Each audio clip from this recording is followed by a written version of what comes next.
जितना संख्या ज़्यादा रहेगा उतना वो सही वो स्टैटिस्टिकल मॉडलिंग पॉसिबल है। और इसीलिए परसेंटाइल सिस्टम जितने विकल्प हमारे सामने आएंगे स्केलिंग करने के, उन सभी विकल्पों को हम जो भी वैकेंसी है 68th के लिए वो अपनी पूरी की पूरी दे दें, ताकि हम कैलेंडर जो बना लिए उससे हम ज़्यादा डेविएट ना करें और हम उसको पालन करेंगे। प्रतीक्षा सूची फिलहाल नहीं बनाना है। आपने 30 तारीख को परीक्षा संपन्न होने पर एक पीसी किया था, उसमें आपने एक शब्द का जिक्र किया था कि हम 68वीं परीक्षा को लेकर जो है कुछ परिवर्तन करेंगे।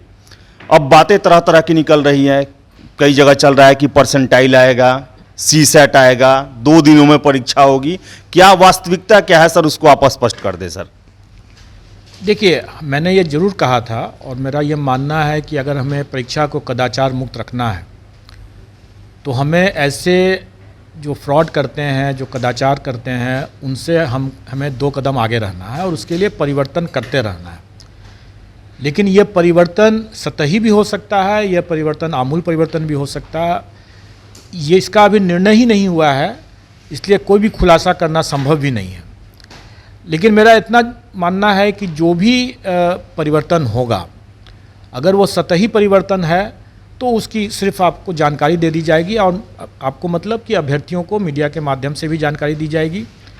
लेकिन अगर कोई विशेष महत्वपूर्ण या आमूल परिवर्तन की अगर बात करते हैं, जैसे खास करके अभी जैसे आपने कहा है कि 2 शिफ्ट में करना या परसेंटाइल सिस्टम करना या स्केलिंग करना, तो जो हमने जो पिछले 2 महीने के अपने जो अनुभव को देखा, जो प्रथम बार में हम लोगों ने प्रयास किया था सेंटर्स नहीं मिलने के बाद परसेंटाइल सिस्टम करने का, मेरा व्यक्तिगत मानना है कि ये सिस्टम बड़ा अच्छा है। लेकिन हम हो सकता है कि हमारे बीपीएससी के बारे में लोगों की जो धारणा उस समय थी, उसके कारण से हम वो विश्वास नहीं उत्पन्न कर सके और अभ्यर्थी उससे संतुष्ट नहीं थे और इसके कारण उसका ज़बरदस्त विरोध भी हुआ। अब मैं इससे एक तरह से मैं समझता हूँ कि अब जो हम लोगों ने जो परीक्षा कराया वो कदाचार मुक्त अगर है और अभ्यर्थियों को उससे संतुष्ट अगर हैं, तो एक विश्वास का भी माहौल बना है और हम उस विश्वास के माहौल को तोड़ना नहीं चाहेंगे।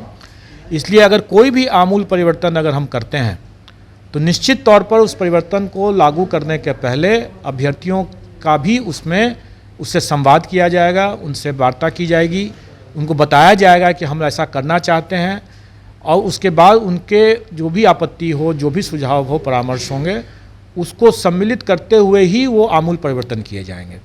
अभी उसका कोई निर्णय नहीं हुआ है, अभी विचार चल रहा है, मंथन चल रहा है। हमारे आयोग के माननीय सदस्य की कमेटी भी हमने कई विषयों पर बना रखा है, वो अपना परामर्श देंगे, अपनी समिति की अनुशंसा हमें प्राप्त होगी और उसके बाद हम उस पर जो अपना अभिमत जब स्थापित करने के बाद हम अपने जो अभ्यर्थी हैं उनको हम अवगत कराएंगे और उनसे आपत्ति भी आमंत्रित करेंगे, परामर्श भी आमंत्रित करेंगे। सर, जो स्केलिंग है, स्केलिंग को लेकर बहुत सारे लोग प्रश्न कर रहे हैं सर, क्योंकि आपने 66वीं का रिजल्ट दिया, 290 लोग मैथ में अंक ला रहे हैं, हिस्ट्री और ये सब पेपर में 200 पार करना मुश्किल हो जाता है। और आपने सर पिछले इंटरव्यू में कहा था कि 1000 मिनिमम कैंडिडेट होना चाहिए, इससे भी छात्र स्वीकार करने को तैयार नहीं है कि हमारे साथ अन्याय हो रहा है। हम कितना भी अच्छा प्रदर्शन मानविकी में करें, लेकिन हम मैथ और टेक्निकल जो सब्जेक्ट है उनकी बराबरी नहीं कर सकते हैं। तो स्केलिंग को लेकर सर क्या प्लानिंग है, क्या वैसी व्यवस्था को लागू करने पर बीपीएससी विचार कर रहा है? देखिए, विचार चल रहा है। जैसा मैंने बताया कि हमने अपने माननीय सदस्य की अध्यक्षता में एक विशेषज्ञों की एक समिति भी गठित कर दिया है और उनकी समिति की 2 बैठकें भी हो चुकी हैं उसमें। और मैंने जो पहले कहा था कि 1000 कैंडिडेट्स अगर हों तभी कोई भी स्टैटिस्टिकल मॉडल जो है वो सही हो सकता है। अगर संख्या जितना कम रहेगा उतना त्रुटिपूर्ण होगा और जितना संख्या ज़्यादा रहेगा उतना वो सही वो स्टैटिस्टिकल मॉडलिंग पॉसिबल है। और इसीलिए परसेंटाइल सिस्टम जब 6 लाख कैंडिडेट हैं तो वो सक्सेसफुल था, लेकिन वो अगर 1000 कैंडिडेट हैं तो उसमें वो परसेंटाइल सिस्टम या स्केलिंग सिस्टम स्टैटिस्टिकल मॉडलिंग से संभव नहीं होगा।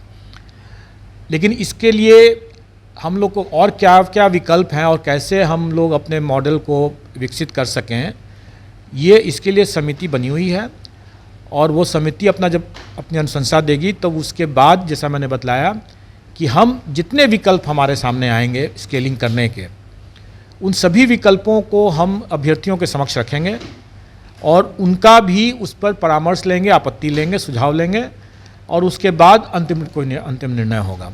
तब तक ये नहीं कहा जा सकता है कि हम करेंगे ही करेंगे, ऐसी बात अभी फ़िलहाल नहीं है।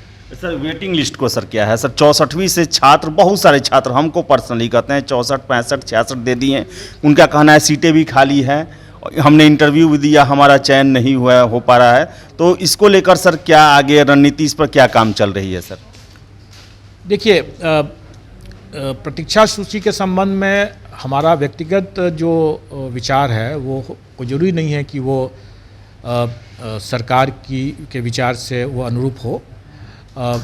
मेरा ये मानना ज़रूर है कि प्रतीक्षा सूची होनी चाहिए, क्योंकि इससे न केवल अभ्यर्थियों का समय बचता है बल्कि सरकार को भी बचत होती है। क्योंकि अगर सरकार में अगर रिक्तियाँ रह जाती हैं तो अनावश्यक वो रिक्ति फिर अगले साल जाएगा, फिर से वही एक्सरसाइज करना होगा और वो काफ़ी समय की बर्बादी भी होता है।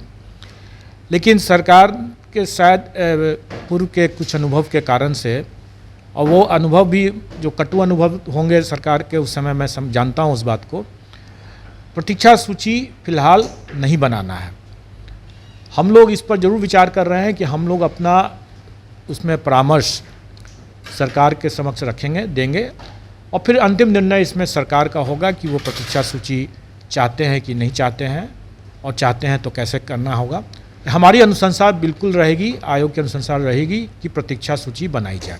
सर अंतिम प्रश्न सर, कैलेंडर को कड़ाई से पालन किया जाएगा और 6वीं जनवरी में ही संभावना है सर, और सर सेंटर नज़दीक को लेकर से छात्रों का मांग है सर?